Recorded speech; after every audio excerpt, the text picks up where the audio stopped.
And someone who we can welcome to the first time here at our church, is Miss Lexie Hull. Folks, can you just welcome Lexie?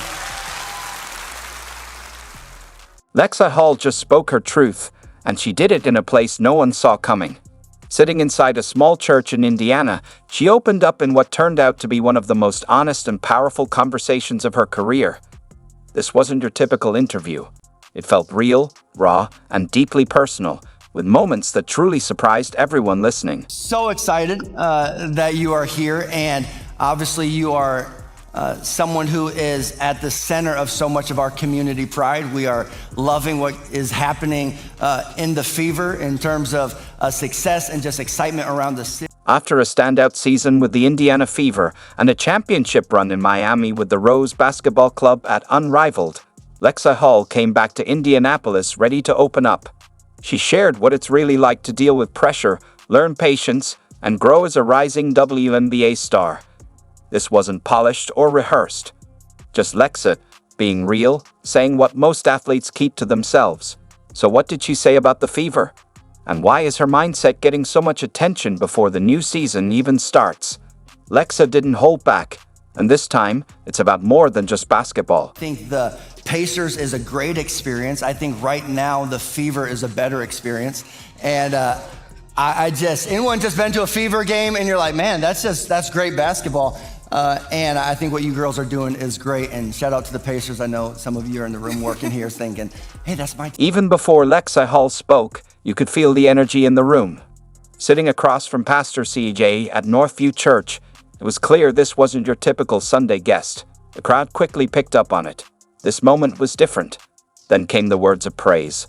Lexie, through both her game and the way she carries herself, has become a true source of pride for the community. About the journey, Spokane, Washington, then to Stanford, national championship, and then drafted to the Fever, teamed up with Caitlin Clark, and now it's like overnight you go from ordinary girl just living passionately, pursuing a dream to now I'm famous and most of my interactions moving forward. But it wasn't all serious, not even close. Pastor CJ had some fun teasing Lexie about her rising fame. She smiled, a bit shy but clearly enjoying the moment. She tried to play it down, but let's be honest, in Indiana, everyone knows. Lexie Hull has officially arrived. I would say in the Hoosier state, just know anywhere you go around here, girl, you're famous. Well, thank you. Folks, is that fair? Like,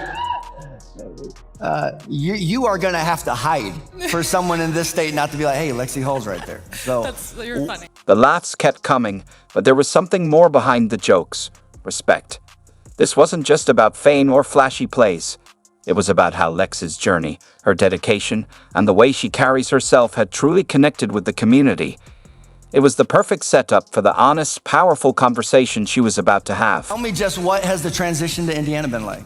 It's been awesome, and I think, I moved here 3.5 years ago when I got drafted in 2022, and I think the first thing I noticed was the community just welcomes me and welcomes the Indiana Fever, everyone that comes in with open arms, so we're really grateful to be here. And as I've been here for 3 years, I mean, it's just incredible to see the growth and the growth of the support of our team over the course of the few years. And watching this video, I mean, it makes me so excited to be back in Cambridge this season, right around the corner. So it's been awesome. Lexie Hull's move to Indiana wasn't just a new job.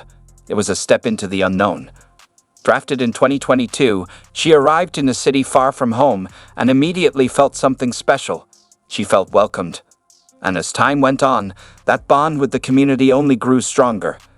It makes me so excited to be back at Cambridge, she said, already fired up for the season ahead. Talk to me just about how would you summarize some of that journey? It's been a journey. I think that's a really just perfect word for it. Being at Stanford, being there for 4 years, my best 4 years, I would say, of my life. Wouldn't trade it for anything.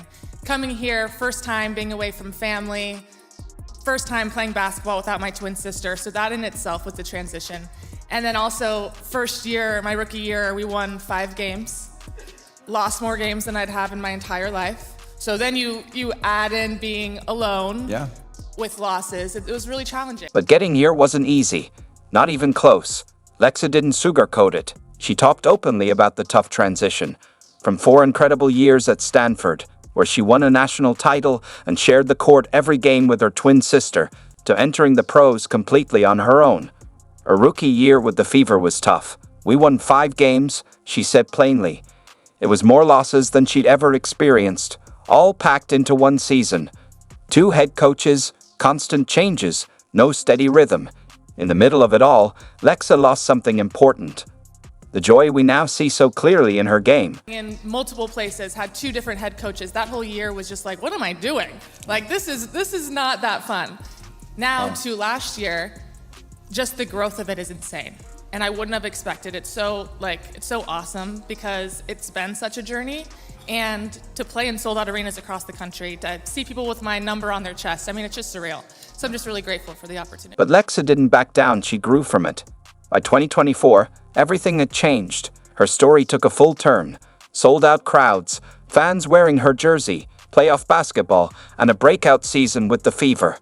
And then came a new rookie, Caitlin Clark, who quickly became one of her closest friends. That friendship, along with the success, changed everything. Lexie didn't just make it through the struggle, she thrived. "It's surreal," she said. And it's clear, this stronger, more confident version of Lexie was shaped by the tough moments. We became Lexie Hull fans in 2019. Anyone pick Stanford to win the girls' tournament in 2019? Yeah, you didn't, I didn't. Someone in our house did, and that was my wife, Kristen, which... Love you, Kristen. Yes.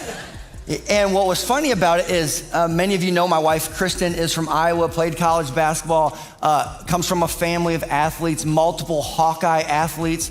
So we wear black and yellow all over the place. And so for her to pick Stanford over Iowa when Caitlin was playing for Iowa, in her side of the family, that was like blasphemy. Lexie Hull's rise didn't just earn her respect. It inspired admiration in some surprising places. Families who once rooted against her now cheer her on. Young athletes look up to her as a role model. Even the pastor's wife, a proud Iowa native, admitted she once pulled for Stanford, all because of Lexie and her sister. That's the kind of impact Lexie is making now.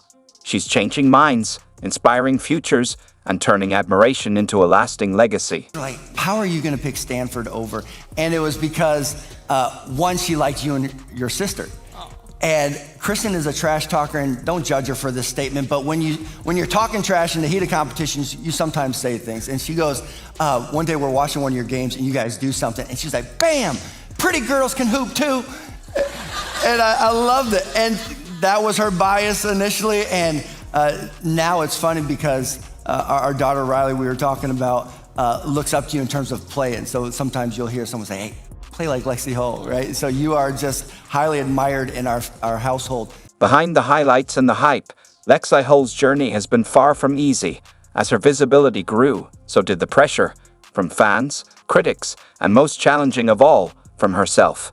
The idea we all grow up with, work hard and success will follow, starts to fade when you reach the pros. Progress doesn't come in a straight line. Results aren't instant. For Lexie, that was the hardest lesson to learn. But through it, she realized something powerful. Patience isn't a weakness, it's a strength. It has been the journey and an experience in terms of pressure.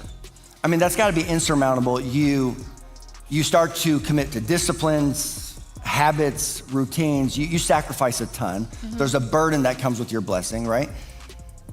Talk to me about navigating pressure.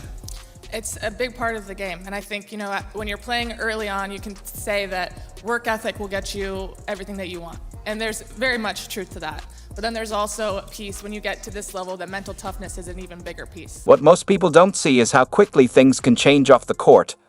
A single quiet night, one missed shot, and the reactions are swift and harsh.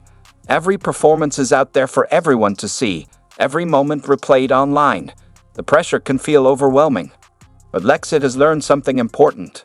Not every season is about instant success. Some seasons are about quiet growth, like roots slowly spreading underground. It's a process that takes time and patience, with no applause, but it's all part of the journey. You have people from everywhere commenting on your success and your failures and whether you belong, whether you don't. And so I think you have to believe that you are enough, and you are. and you are loved, and everything that you do, your sport doesn't define you. And I think that's something that you learn as you get into this job, is that the season will go up and down, and just to maintain strong, and everything works out exactly how it should, and you have patience in that process, in that journey. And I think that's just something that, as a rookie, you just want to go in and you want to do really, really well. And that's not that easy. And it's a big jump in the level of the play and level of the game. And I think you just have to keep putting in the work and keep working hard, and eventually, things work out exactly how they were supposed to. So just trusting that process. Instead of rushing through the process, Lexie is learning to trust it. She's blocking out the noise and focusing on the voices that lift her up, not tear her down. Now, she's in control of who gets to have a say in her life. With that clarity, she's created space to breathe, to grow, to stumble, and to rise again, all without the need for constant validation. And the fact that you live instantly scrutinized and with instant feedback and commentary that comes with no filter. Instant.